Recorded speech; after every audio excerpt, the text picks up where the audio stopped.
Great. Okay. Well, thank you, Arden. I would like to let you know how much I appreciate you and your team for inviting me to come and speak at this symposium.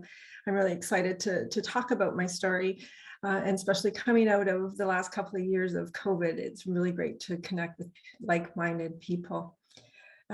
Before I get started, I just want to acknowledge that I am joining you today from the unceded territory of the Senamo people on beautiful Vancouver Island. And so I'm thankful to be working and playing and living back on Vancouver Island, which is where I was born and raised after 30 years of being on the mainland. So what I am going to be talking about today, and I'm sorry, I just need to close up some things here before I can see my slides. So as Arden mentioned, my name is Teresa Swan, and I live and work in BC. And why I'm here is because I'm going to talk to you a little bit about my story, and in particular, my doctoral studies and my research that focused on the lived experience or the lives of students attending adult special education and their experiences of oppression, as well as how this work influences my thinking as an educator and researcher. So I completed my dissertation in August of 2020, and my dissertation title was, I was planning on going to an actual real school rather than a program like this: Students with Intellectual Disabilities Informing Adult Special Education. So my presentation is going to involve a lot of conversation and a lot of talk, actually, sort of me talking about my story. I do have some time included to ask questions and also to have a discussion at the end. So I am just sort of upfront apologizing that you're going to hear me sort of blabbing on about my story, because it's important for me to, I think, share the context of where I am right now and where I've come from. So I've been in the disability related field for probably close to 30 years, and I hold a diploma in therapeutic recreation, which is, for those of you who may not know, a profession that uses recreation and leisure in a way to help improve people with the label of a disability for improve their well-being. I have a Bachelor of Arts in Adult Education, and my MAd and my PhD is in Community Rehabilitation and Disability Studies. And I would like to share that Anne Hewson was my supervisor through my doctoral studies. And so I'm super excited to see her again today. It's been a few years since we've connected. So my employment is a little bit varied right now. I spent many, many years in adult special education. I'm going to talk a little bit about what that program looks like in the province of BC. And more recently, I am at Vancouver Island University in their Educational Assistant and Community Support Worker program. And my research over the years is focused on a post-secondary education and students with the label of intellectual disabilities.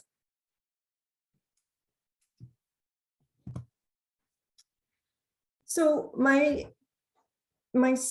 story starts probably very similar to many people coming into the field. And so my picture here is just sort of symbolizes where I started in terms of my work profession. And I just sort of cruised along coming out of my diploma in therapeutic recreation, thinking that I was quite skilled and excited about being in the field. And when I look back now, I realize that I was just sort of following mainstream assumptions and ideas of what providing supports for people with disabilities looked like. I was very unconscious in my assumptions.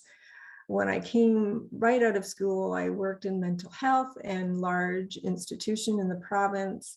I spent some time in healthcare, community recreation, and the majority of my professional life has been spent in post-secondary education, and specifically in adult special education. And adult special education is a term that's used by the BC Ministry of Advanced Education to describe programming that is designed for students with the label of either an intellectual or developmental disability. And in comparison, I believe the Calgary term or the Alberta term is something transitional vocational programs. So if you're joining us from Alberta, it's similar type program that started in the early 1980s at a time when the province was focused on deinstitutionalization and was really interested in trying to develop community-based services. And so adult special education, the first program in our province was in 1981, and the purpose of ASE was to offer some kind of post-secondary education that focused on increasing independence for students, increasing daily living skills, and also with the focus of helping people find jobs.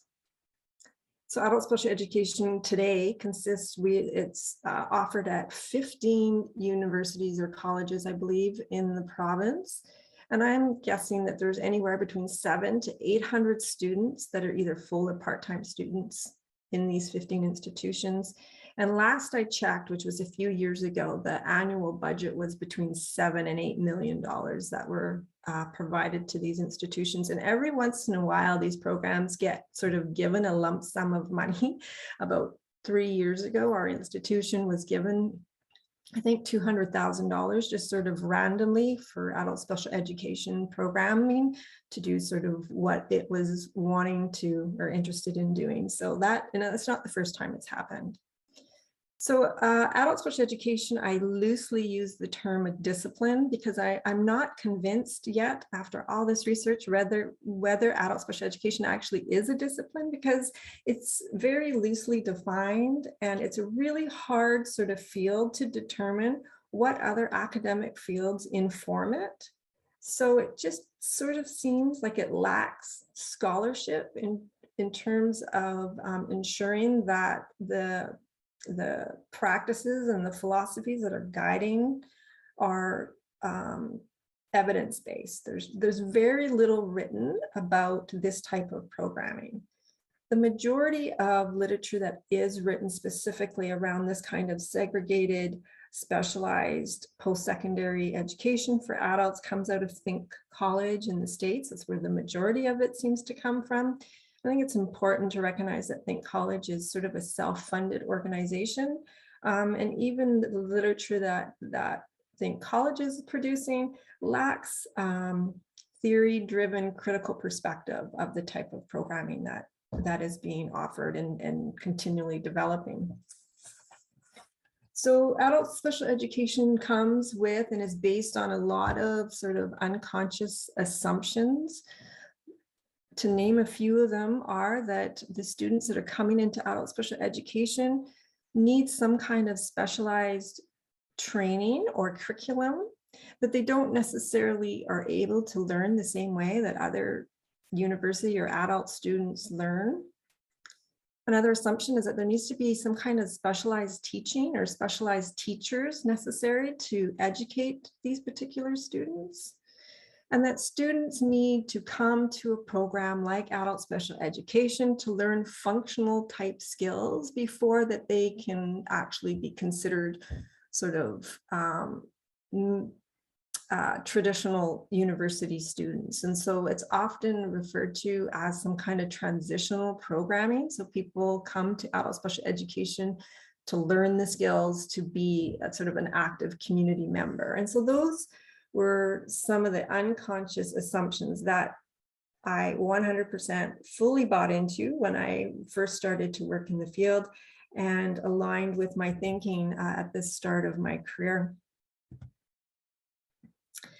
Through my education, and particularly during my master's program, I was introduced to some theories that, at all intents and purposes, sort of dumped me on my head or sort of flipped my car upside down, because many of these theories that I believed in and guided my practice intersected and contradicted and opposed each other.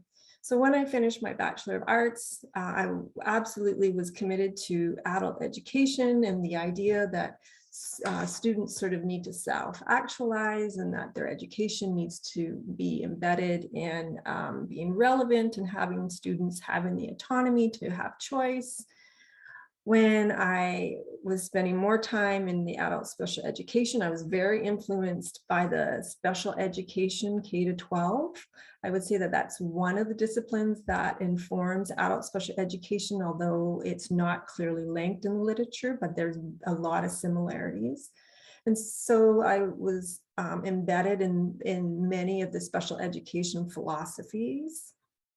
And then when I started my master's program, I was introduced to something that I thought was super radical at the time, which was the social model of disability, which of course moves disability away from it being an intrinsic abnormality to being a social construction.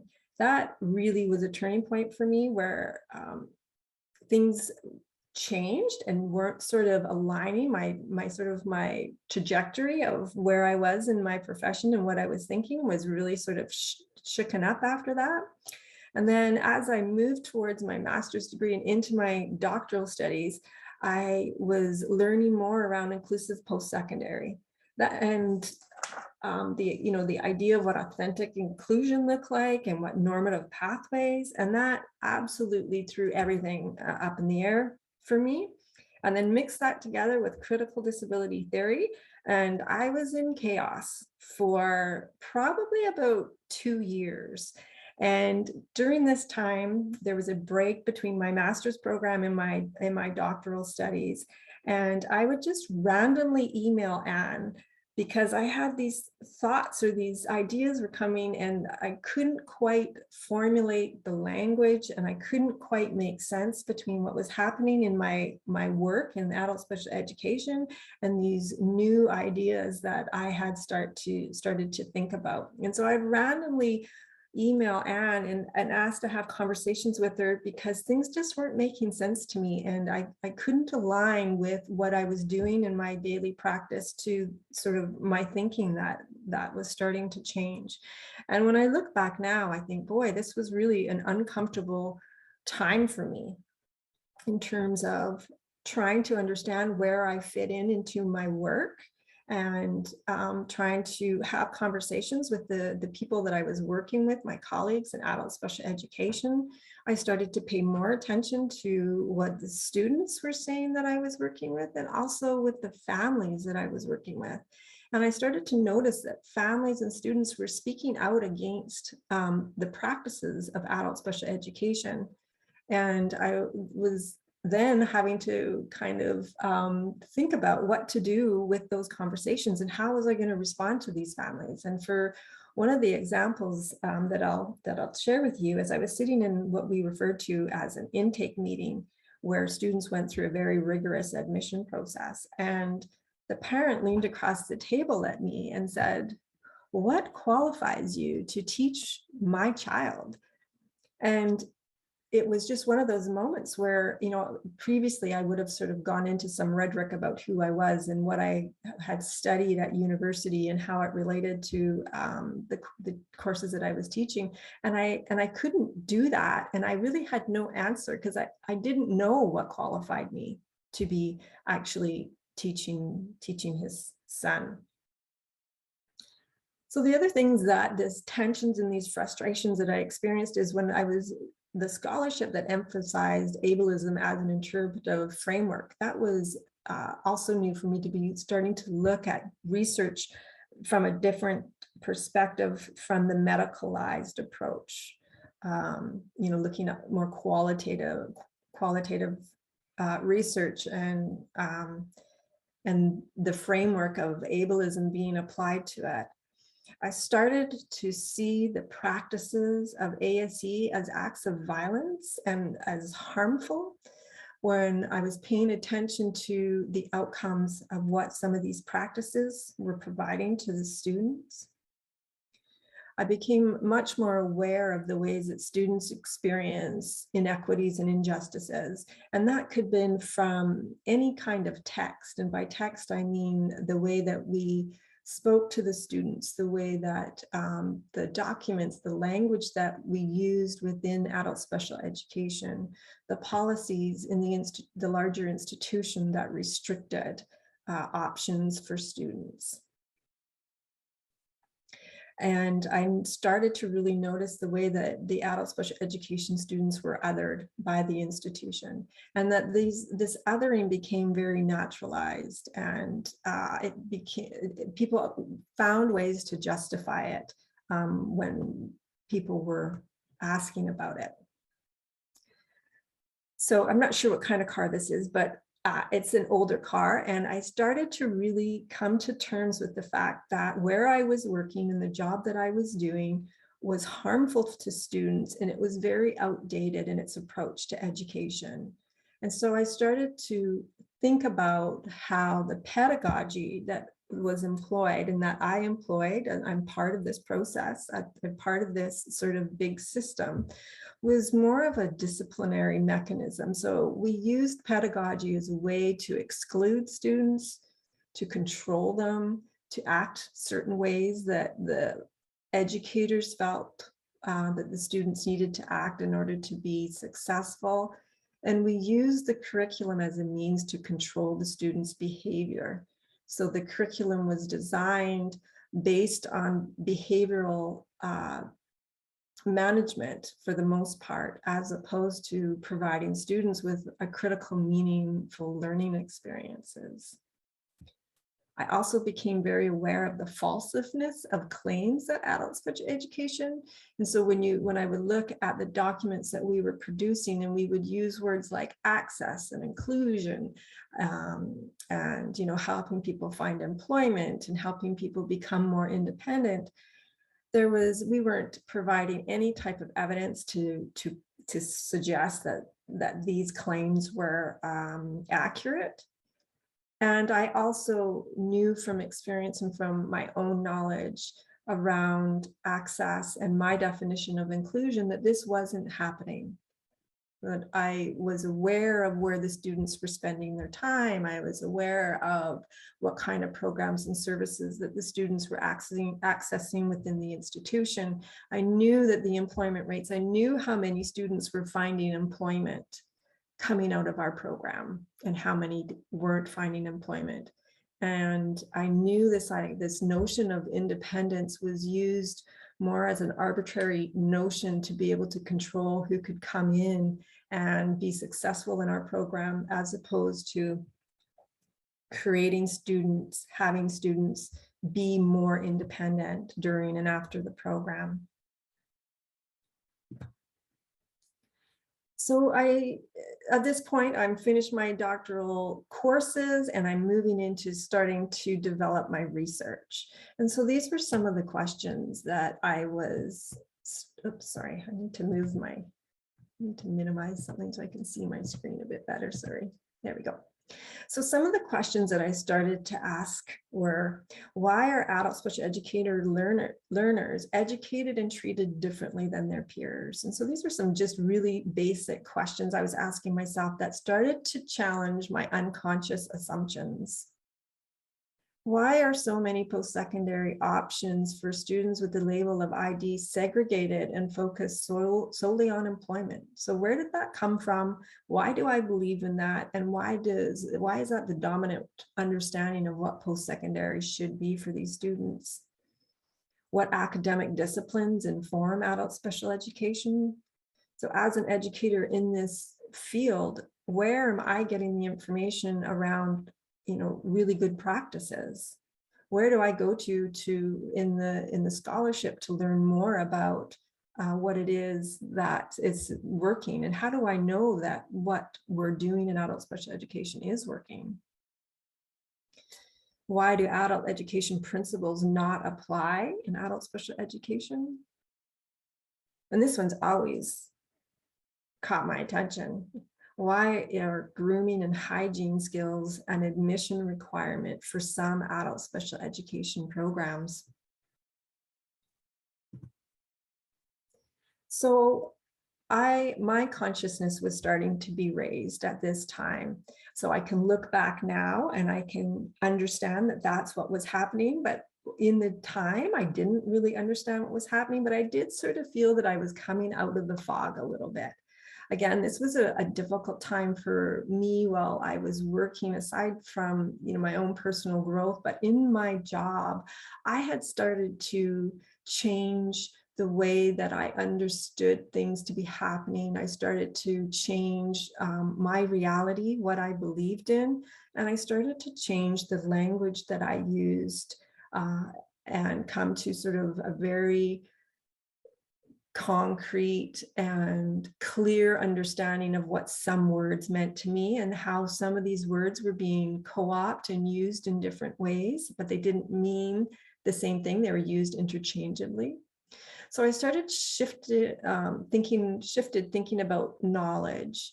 Who holds the knowledge? Who creates it? Who has the privilege, status, and power to use it?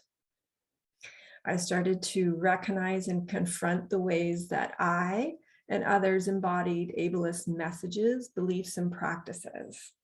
I'll just give you a quick example. It was during this time when I was starting to write my proposal for my research project. And I was sitting with a colleague, an adult special education colleague, and I was trying to explain to her that I wanted to do a research project, not on the adult special education students, but with the students.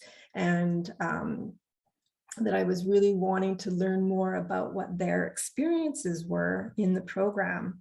And it took me a while to sort of explain what it was that I was wanting to do. And she kind of leaned across the table to me and said, "What do you think you're going to learn from them?" And I sort of sat back, and this was a woman that had a very similar post-secondary training to that I had. And her message to me was clear. She didn't think that the adult special education students had anything of value to contribute to their experience as a post-secondary student. And so I was starting to become more aware of my past practices and my past thoughts and messages and ways that I contributed to adult special education and the harm and outdated practices. So I started to imagine the possibilities of adding the voices of students with ID to the academic scholarship, because there was very, very little and almost nothing that I could find of students attending, sort of a program comparable to adult special education. And I started to question the role of power and knowledge in the policies and practices within the institution and adult special education specifically that privilege some students over others. So I'm sure you can imagine what this time must have been like for me. So I was all over the place. I didn't know whether I was going right or I was going left, and I was upside down, trying to make sense of all of these different thoughts. And then I would have conversations with Anne during this time.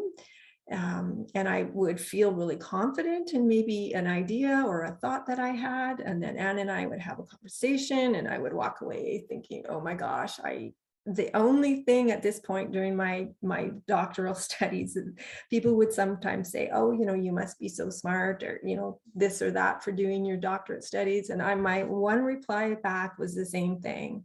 What I've learned is how little I actually know. That's what I'm learning through this whole process, is how little I actually knew after, all these years of post-secondary, that I actually knew very, very little about the field that I had prided myself on being so involved in for so long.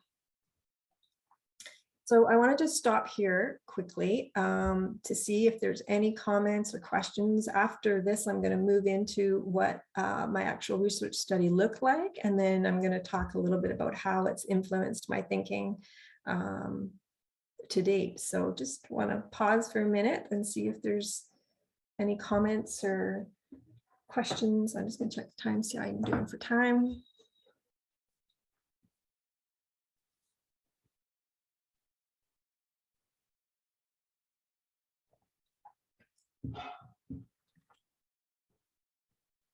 Okay, all right, great. So we will carry on. Okay, so I, for my dissertation, I did my methodology was a critical ethnography. And so I was looking at the culture of adult special education, looking to provide a description and interpretation of it, but also with the intent of critiquing it and possibly contributing to some kind of change. So my primary question for my research study was, how are students' academic and social activities socially organized by knowledge and power? And what I was really hoping to accomplish through my study was to learn more about the experiences of students in adult special education and disrupt the taken for granted practices that were happening. So it was really important that I identified my positionality coming from a dominant privileged group, being white middle class, and also an insider. So I was working in the adult special education program that I was conducting my research on. The data collection methods that I used, I had a focus group. I spent time in the classrooms observing students. I did one-on-one interviews. I reviewed public documents, and I did reflective journaling. I won't go into details around some of the other design features like the sampling, recruitment, ethical considerations. If anyone's interested in talking to me at a later date, I'd be happy to meet with you to talk about those pieces. So my theoretical framework that I used for my study, the overall umbrella was critical disability theory.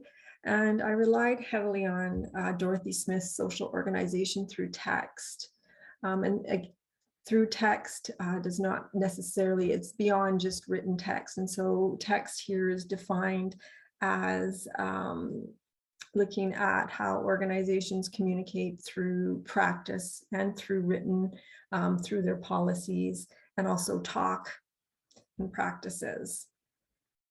And so what I was thinking about is how students are segregated and congregated through text, how remedial curriculum is sort of organized through text, and different aspects of the admission process, how students, like how adult special education sort of happens the way it does, being mediated through text. The other theorist who I relied heavily on was Michel Foucault and his techniques of discipline. And so that's how power and knowledge are exercised through the institution to control and manage students, how students experience some, punishment and how they resist against the government of the institution. So those were two very important theorists that I used during and throughout my work. So what I've done here is just sort of categorize some of the themes that I talked to and asked my students about. So I was interested in what the life was like, what student life was like for students. And so I was asking students questions and observations around where they spent their time while they were on campus, how many friends or people that they interacted or met with outside of adult special education. I asked questions about what the practice of adult special education looked like in terms of their schedule.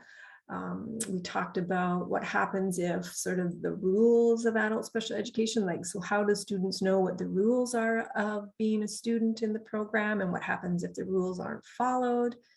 Talk to them about what kind of campus-wide activities that they participated in. We talked about what the benefit for the student was, what benefit were they receiving from attending ASE, what they were planning to do when they left, did they find employment, how had their life improved by attending adult special education, and how had their experience prepared them for life after attending as a post-secondary student. So my interpretation of the findings essentially revealed how adult special education is embedded in deficit thinking in ways that practices are employed to manage, regulate, and control students against social norms. Another one of the really important findings was that I started to gain a better understanding of what my ethical and moral responsibilities were as an educator. And what I had recognized is that my responsibility as an educator up until this time really had been to the institution rather than the students. So the three overarching themes that came out of my research was the titles of bureaucratic structure, text and disability, deficit text, control and compliance, and social relation, who belongs and where. So my original PowerPoint, I had like 14 slides of all my interpretation and findings, but I realized that that wasn't what I was going to be able to provide. So I've really condensed it down into a summary of findings. And so my first finding that I wanted to share with you is, the deficit-based text that is used in adult special education. And that is evident right from the title of the name of the program, Adult Special Education, to the way that students are admitted to the program, the way students are referred to when they're in the program, the way that they're evaluated.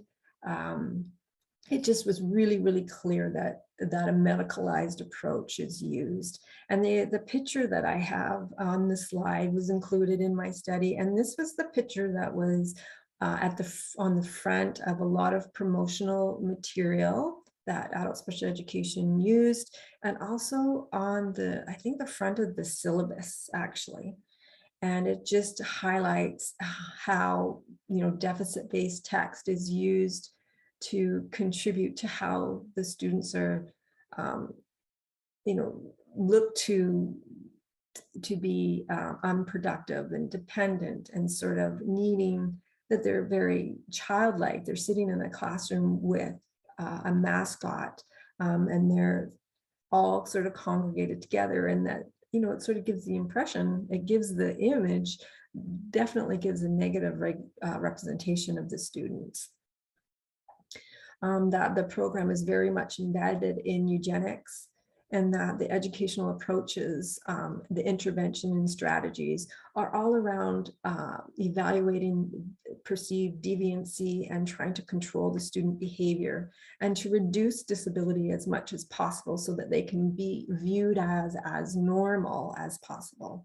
And that the curriculum focuses on sort of self-care, self-mastery of functional skills, which can be linked back to the curriculum that was used in the institutions years and years and years ago around that orderly conduct, trying to make the students fit into this sort of social ideal of what it means to be a post-secondary student. That adult special education uses all sorts of disciplinary tools. The fact that students had to sign in every time they came and left the classroom. And if students were wanting to miss a class, they had to have a time off request form approved by the instructor before they could sort of, in theory, take the time off.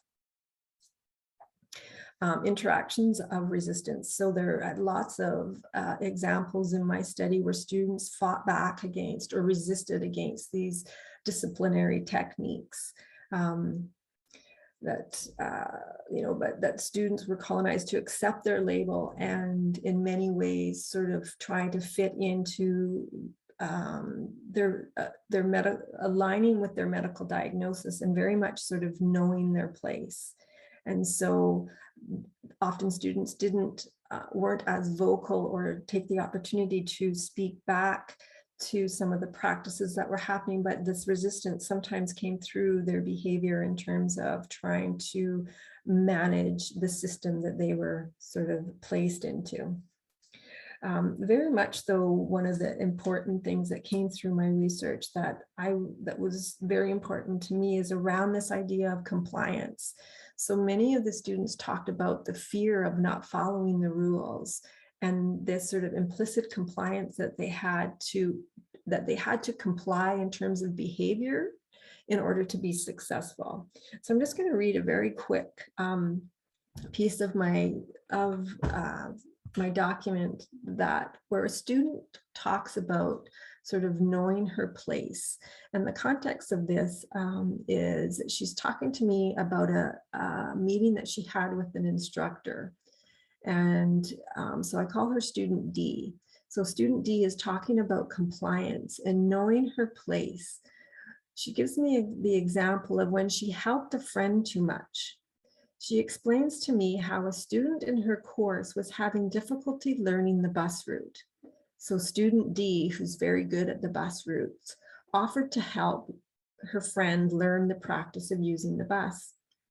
Shortly thereafter, an instructor asked student D to come to her office so she could talk about how disabled people are often taken advantage of by others. So student D, after talking to the instructor, came to realize that her role in helping a fellow student was something that a student with the label of ID or an adult special education student shouldn't do or couldn't do. She decided, okay, well then, I won't help her as much. Student went on to explain to me that I don't want to be taken advantage of. I never want people nagging me for help or anything like that. And so student D came to understand her place as someone not capable or worthy of being in a position to provide guidance or support to another person because of her label. Her label presupposes that a type of student that she is doesn't allow her to share her information and her knowledge. So I wish I could spend all day sort of just talking about my findings, but I really just wanted to provide an overview. And so in my discussion, I talk about making obvious what was hidden. And so some of the really obvious discussion points is the number one, I wanted to be a real student, and this is what they told me.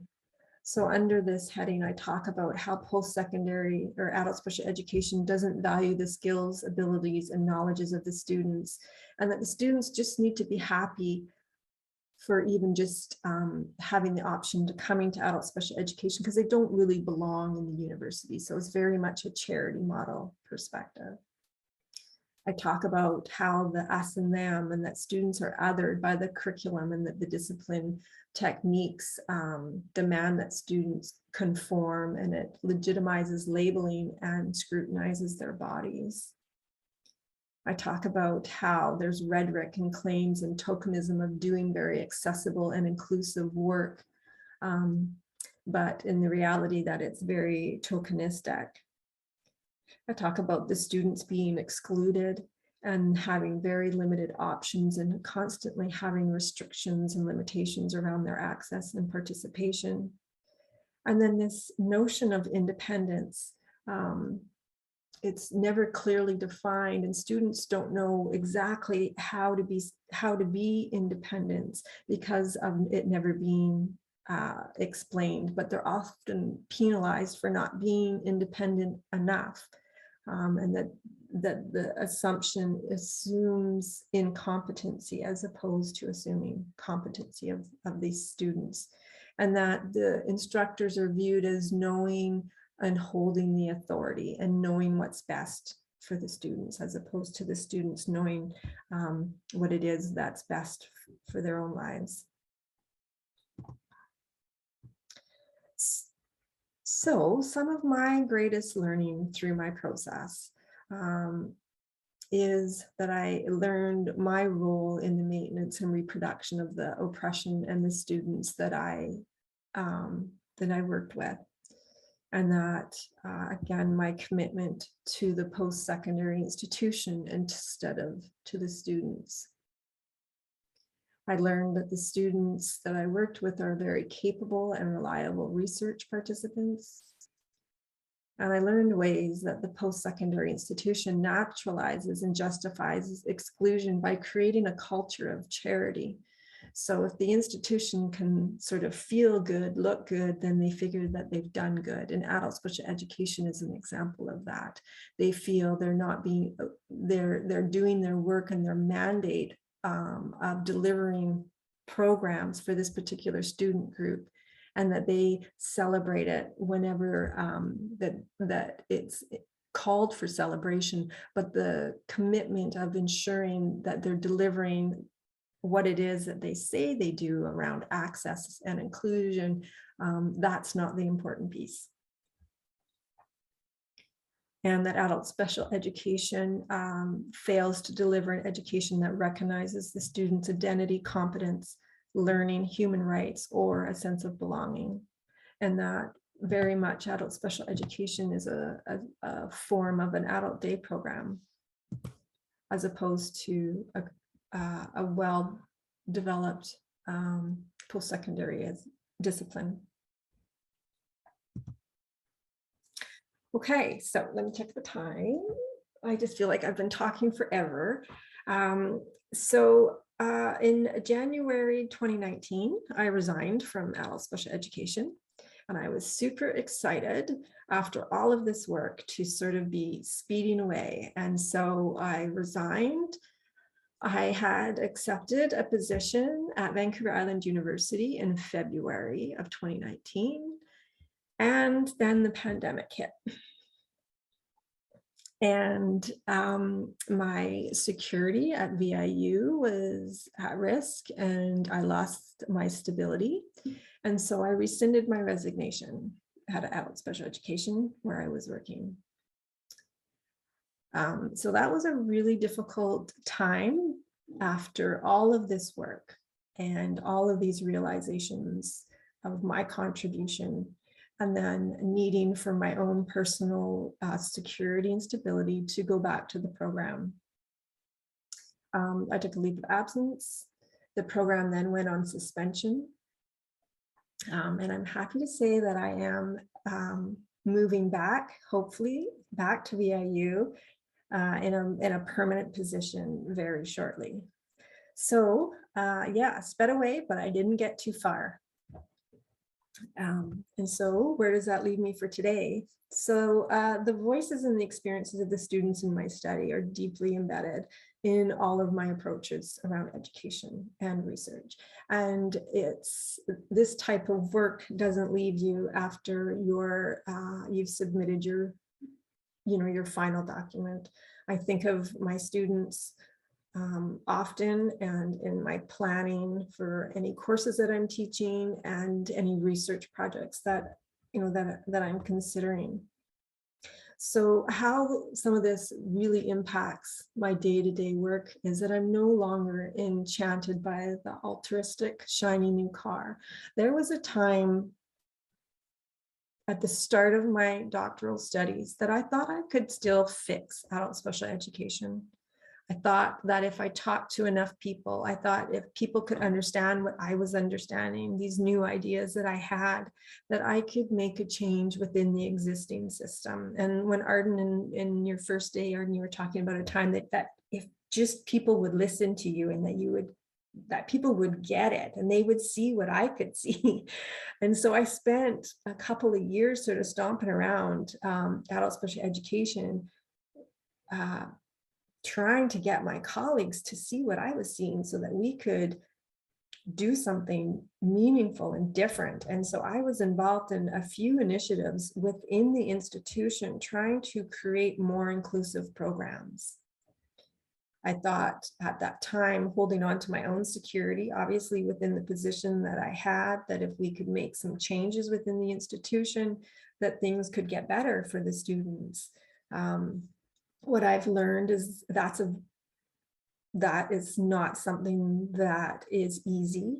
That's not something that I feel that I'm capable of doing. The systemic oppression that I'm not convinced that being able to repair adult special education or to fix adult special education is possible. I think what I've learned from that example is that it reproduces the inequities that adult special education already offers. and that trying to make change within a dominant system is really, really difficult.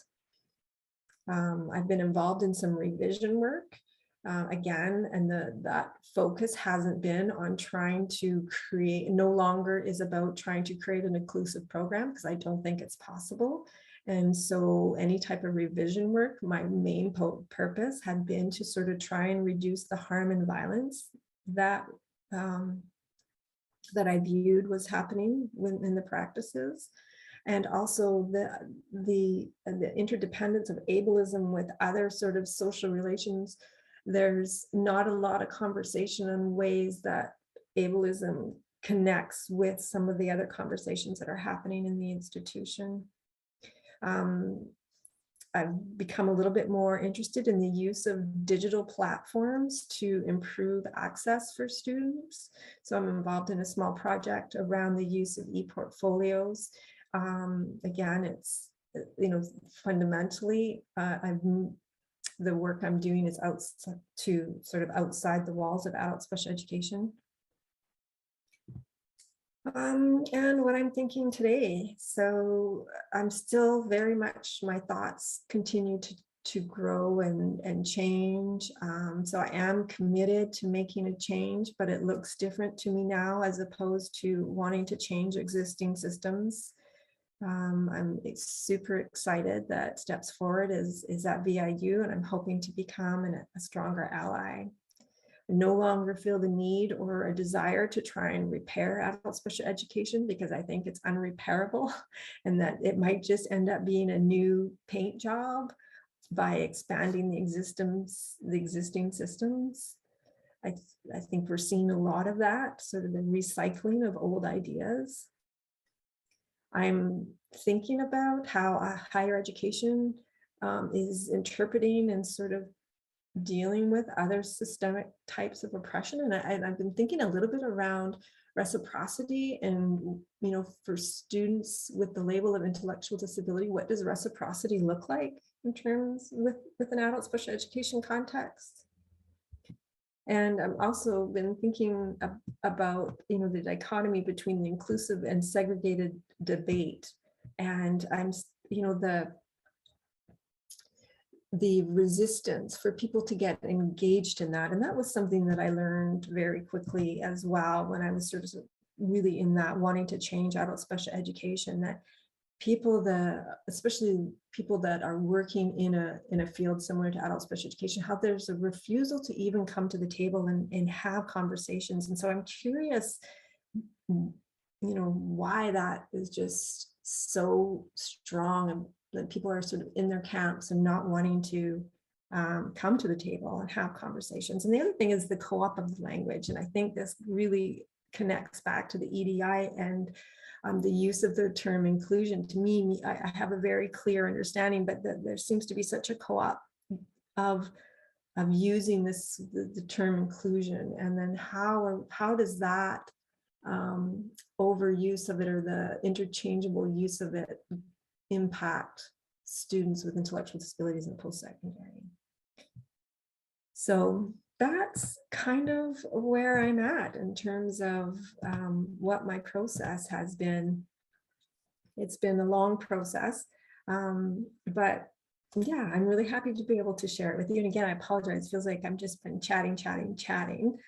So what I'm hoping is that we can break into some small groups and then come back and maybe just share some thoughts of what we've talked about today.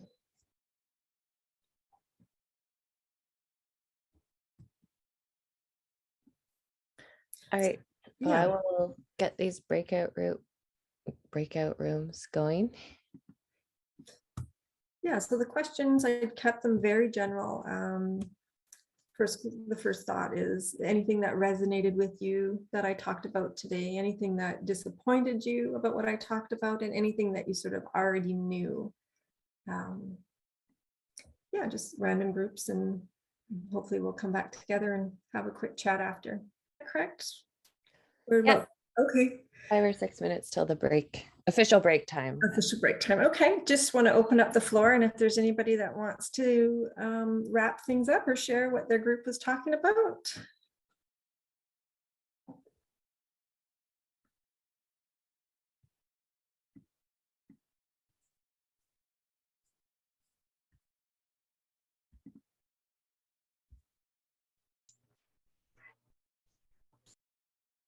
In our group, we thought, Teresa, that you were very brave Oh, to take on that work and challenge that system. I also shared that I'm not familiar with the term adult special education. In Saskatchewan, I've never heard that. Doesn't mean that it doesn't exist. It might be called something else, but I wanted to grab my cell phone and start looking, what is that? But oh, so you don't have programs in post-secondary that are sort of employment, pre-employment? no, and then, so we only have the two existing universities here. I'm in Saskatoon and Regina, and I'm in Regina. And then we have a polytechnic system, you know, it's more geared towards the trades and that sort of thing, or nursing programs and stuff. But no, I'm not familiar at all. Oh, interesting. Yeah, Yeah. yeah, that's I know that there are several provinces that have similar type programs, and then of course in the United States there's lots of, you know, these programs, similar programs coming out. Yeah, I've heard of them through Think College, certainly. Yeah, Mhm. but here students can stay in, sorry, I'm talking way too much. Students stay in school or high school until age 22. And those last couple years are kind of used, or last I don't know, years are used for, you know, probably life skills and employment stuff. And maybe it happens there. Right. So students are in school till they're in the high schools until they're 22. Can be. Wow. Wow, okay. Wow, that's sad. And for someone like myself, I'm a person with a diverse ability. I would feel totally embarrassed. That's so sad. It's not mandatory. You don't have to stay, but then you're kind of in limbo, you know, it's there, or apply to what exists in like, you know, U of R, our little option here, or live in community, you know, try to carve out your life in community with support from government, right? And or go into some kind of segregated place. So sad. And what year is this? Good thinking, Shelley. Wow. I didn't get to go into any groups, so I was sitting thinking by myself. But I just really appreciated how you describe the assumptions and beliefs that are beneath all of the false promises, the policy, and the ways that people are treated. And that it's such a good reminder, like us in inclusive post-secondary, to constantly be checking what we're doing, how we're doing it, how we're talking about what we do.